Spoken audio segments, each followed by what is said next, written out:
Hey les bambang, j'espère que vous allez bien, en tout cas moi ça va nickel.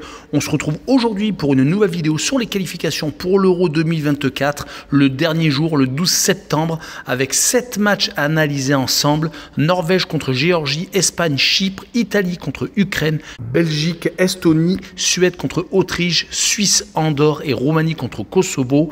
Et également, j'analyse l'Allemagne contre la France, un match amical entre le prochain pays organisateur de l'Euro 2024 et donc nos Français. N'hésitez pas à venir nous rejoindre sur le site VIP, les réseaux sociaux. Tout est à l'écran et en description. N'oubliez pas de mettre vos pronostics et vos critiques positives ou négatives. Ça fait avancer la chaîne. Le petit pouce qui va bien pour faire remonter la vidéo le plus haut possible. Et surtout, abonnez-vous. On a dépassé les 14 400 et je vous remercie encore de cet effort. Et on commence avec la Norvège contre la Géorgie dans le groupe A. L'Écosse est actuellement premier avec 9 points d'avance, mais 2 matchs en retard sur l'Espagne, car lors de leur duel entre les deux premiers, l'Espagne s'était inclinée 2-0 contre l'Écosse. La Norvège est troisième avec 2 points de retard sur les Espagnols et la Géorgie est quatrième avec le même nombre de points que les Norvégiens. Donc vraiment un match à double enjeu avec les Norvégiens qui doivent absolument l'emporter. Ils ont préparé cette confrontation avec un match amical contre la Jordanie, remporté 6-0. Haaland n'a pas joué et est resté sur le banc.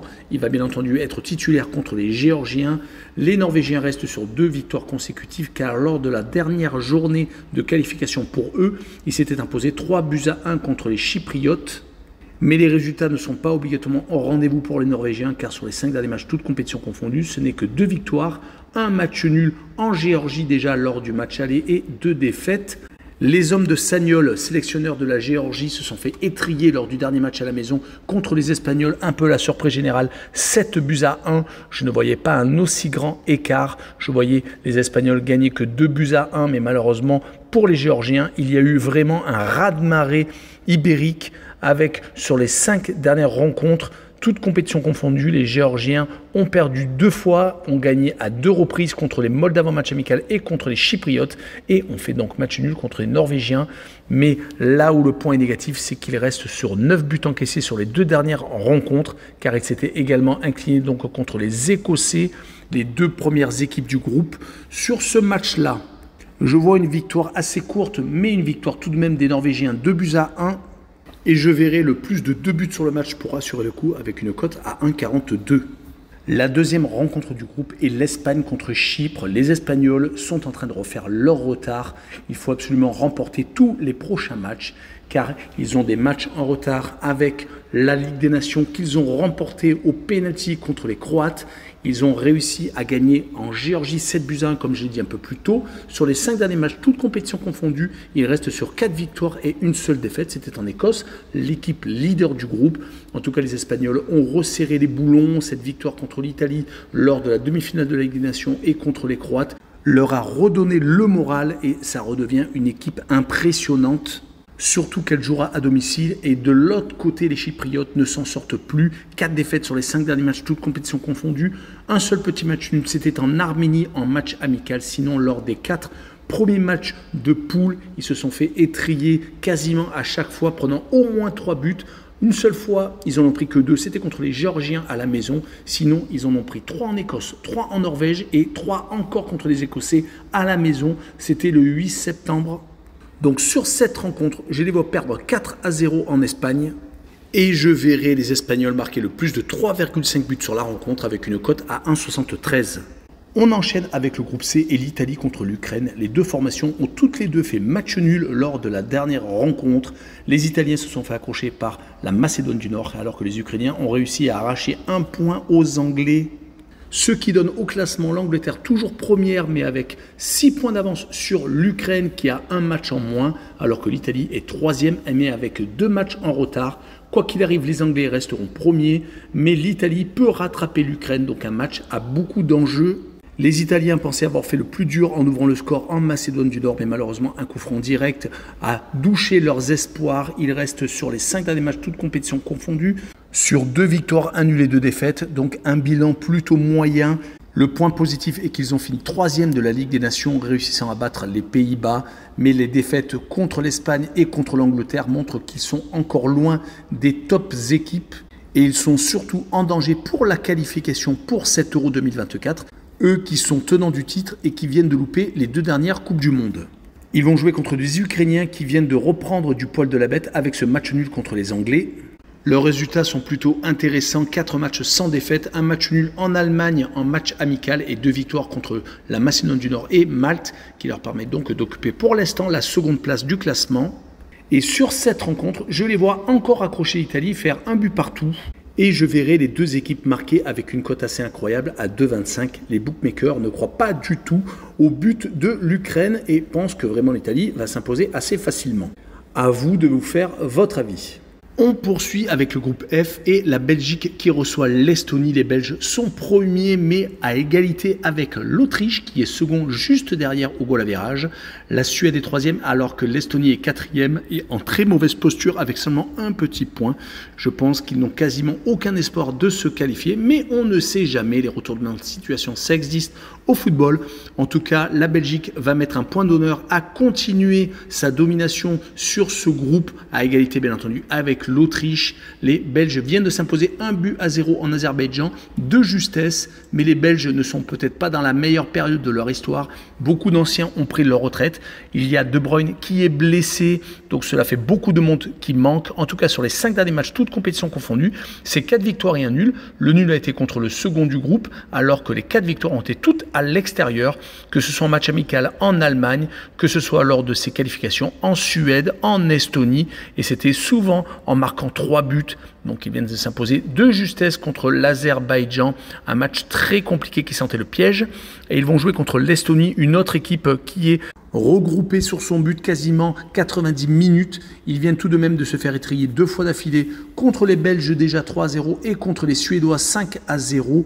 Ils restent sur 4 défaites sur les 5 derniers matchs. Un seul match nul, c'était contre l'Azerbaïdjan en déplacement. Et actuellement, ils ont tendance à plus prendre de buts quand ils sont à la maison que quand ils sont à l'extérieur. Ils n'avaient perdu que 2-1, par exemple, en Autriche. Et avaient tout de même réussi à battre la Finlande en déplacement et avaient fait match nul en Islande. Mais je vois bien les Belges s'imposer 3-0. Et je verrai le plus de 2,5 buts sur le match avec une cote à 1,41 car actuellement, il y a très peu de buts. On l'a vu lors de ces derniers jours et j'étais largement surpris. Et on se penche sur la deuxième rencontre, la Suède contre l'Autriche. Donc la Suède, comme je vous l'ai dit un peu plus tôt, est troisième alors que l'Autriche est seconde. Il y a 4 points d'écart entre les deux formations. Donc la Suède doit absolument s'imposer si elle veut rattraper la seconde place et se rapprocher donc d'une éventuelle qualification pour l'Euro 2024. Et les Suédois ont bien préparé cet affrontement avec cette victoire contre l'Estonie 5-0 en déplacement qui faisait suite à cette défaite en Autriche, qui leur donnait 4 longueurs de retard sur le second. Ils sont sur 3 victoires sur les 4 derniers matchs, toutes compétitions confondues. Mais ils ont tendance à s'imposer contre des équipes assez faibles dès que le cursus est un peu plus haut. C'est compliqué comme cette défaite contre les Belges, c'était le 24 mars. Les Autrichiens de leur côté ont vraiment l'espoir de se qualifier pour l'Euro 2024, surtout qu'ils restent sur 7 résultats très positifs depuis leur défaite contre la Croatie lors du dernier match de Ligue des Nations, où ils ont fini d'ailleurs à une dernière place qui les fait descendre dans le groupe B, un peu le groupe de la mort avec le Danemark, la Croatie et la France. Ils n'ont plus perdu, ils restent sur 7 matchs sans défaite avec 5 victoires et 2 matchs nuls. Ils ont même réussi à accrocher les Belges lors du match de qualification en juin 2023, mais ils viennent par contre de se faire accrocher contre les Moldaves en match amical, où ils avaient sans doute dans la tête ce match contre les Suédois très important. Ils ont sans doute fait tourner pour donner du temps de jeu à certains joueurs qui n'avaient pas l'habitude de jouer. Et pour le petit point historique, cela fait 4 rencontres que l'Autriche ne perd pas contre la Suède. Il faut remonter en 2013 pour voir une défaite contre les Suédois. Il reste même sur 3 victoires consécutives contre cet adversaire. Mon pronostic sera une surprise et une victoire de l'Autriche 2-1 en Suède. Et je verrai la double chance N2 avec une cote à 1,58. On poursuit avec le groupe I et la Suisse qui va rencontrer Andorre. C'est les deux extrêmes qui se rencontrent. Les Suisses sont premiers avec 11 points, 2 points d'avance sur les Roumains qui sont pour l'instant le deuxième qualifié. Et Andorre est dernier avec 2 petits points, mais qui n'est pas non plus ridicule, ayant perdu que 3 de leurs 5 rencontres. On avait l'habitude de les voir perdre toutes leurs rencontres. Et le point commun de toutes les rencontres lors de la dernière journée ont été les 3 matchs nuls. Andorre contre le Bélarus 0-0, la Roumanie contre Israël 1 but partout. Et la Suisse a été rattrapée par le Kosovo faisant 2 buts partout. Les Kosovars avaient déjà embêté en match amical les Suisses et ils ont renouvelé la performance. Cela fait 2 contre-performances consécutives pour les Helvètes qui, de leur côté, restent sur 2 matchs nuls. 2 buts partout contre les Roumains et donc 2 buts partout contre le Kosovo. Heureusement, ils avaient attaqué tambour battant ces éliminatoires, ayant gagné contre le Bélarus, l'Israël et Andorre, marquant 10 buts au passage. Il va falloir continuer à améliorer son goal average contre les Andorrans, qui de leur côté viennent de faire 0-0 contre les Bélarus. Ils ont stoppé 2 défaites consécutives contre les Suisses et contre les Israéliens, à chaque fois sur le score de 2-1.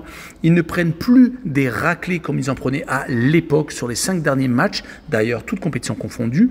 Ils n'avaient pas perdu plus de 2-0, c'était contre les Roumains et c'était à domicile. Ils avaient également fait 1 but partout au Kosovo. Sur cette rencontre, je verrai une victoire de la Suisse 2-0 et je verrai le moins de 4 buts sur la rencontre avec une cote à 1,64. Et on poursuit avec la deuxième rencontre de ce groupe, la Roumanie contre le Kosovo. Les Roumains veulent garder leur seconde place et leur point d'avance sur l'Israël. Ils espèrent bien entendu accentuer leur écart. Mais le Kosovo est le poil à gratter de ce groupe. Ils peuvent accrocher n'importe qui comme ils l'ont fait contre les Suisses. Mais ils ont 4 points de retard sur la 3e place et 5 sur la seconde. À part finir sur les places d'honneur, cela va être compliqué de se qualifier pour l'Euro 2024. En tout cas, les Roumains qui viennent de se faire accrocher par les Israéliens. Mais ils restent surtout sur 3 matchs nuls consécutifs contre leur adversaire du soir à l'extérieur. Le match nul en Suisse, comme j'ai dit un peu plus tôt, et donc contre l'Israël. Donc 3 partages de points consécutifs qui ne les fait pas beaucoup avancer. Ils avaient commencé parfaitement avec des victoires contre Andorre et le Bélarus.